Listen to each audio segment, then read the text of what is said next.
কোদলা মঠ এটি বাংলাদেশের বাগেরহাট জেলায় অবস্থিত একটি মঠ। এই প্রত্নতাত্ত্বিক অবকাঠামোটি আনুমানিক সপ্তদশ শতাব্দীতে তৈরি করা হয়েছিল বলে মনে করা হয়।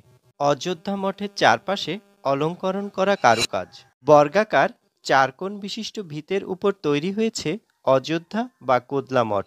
এর স্থাপত্যশৈলী এবং নকশা দীর্ঘকাল পরেও মানুষের মনে প্রশ্ন জাগায়। সপ্তদশ শতাব্দীর নির্মাণশৈলী ও কারুকার্য আধুনিক যুগের কারুকার্যকেও হার মানায়। প্রাচীরগুলি চিকন ইটের তৈরি। উড়িষ্যা অঞ্চলে খ্রিস্টীয় ষোড়শ শতাব্দী পর্যন্ত যে রেখা নমুনার মন্দির নির্মাণ পদ্ধতি দেখা যায়, তার প্রভাব এই মঠে আছে বলে ধারণা করা হয়। সপ্তদশ শতাব্দীর এই নির্মাণশৈলী ও কারুকার্য দেখে বর্তমান যুগে যে কেউই মুগ্ধ হবে। একটা বিস্ময়ে সবার মনে জাগবে।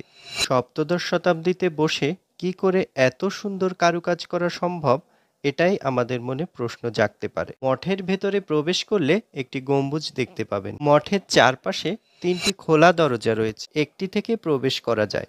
মধ্যে প্রবেশ করলেই আপনি অন্ধকার একটি জায়গা দেখতে পাবেন, যেখান থেকে এর চূড়া দেখা যায়। মঠে প্রবেশের জন্য এই একটি দরজাই খোলা থাকে। এই দরজাতেও রয়েছে বিশেষ কারুকার্য।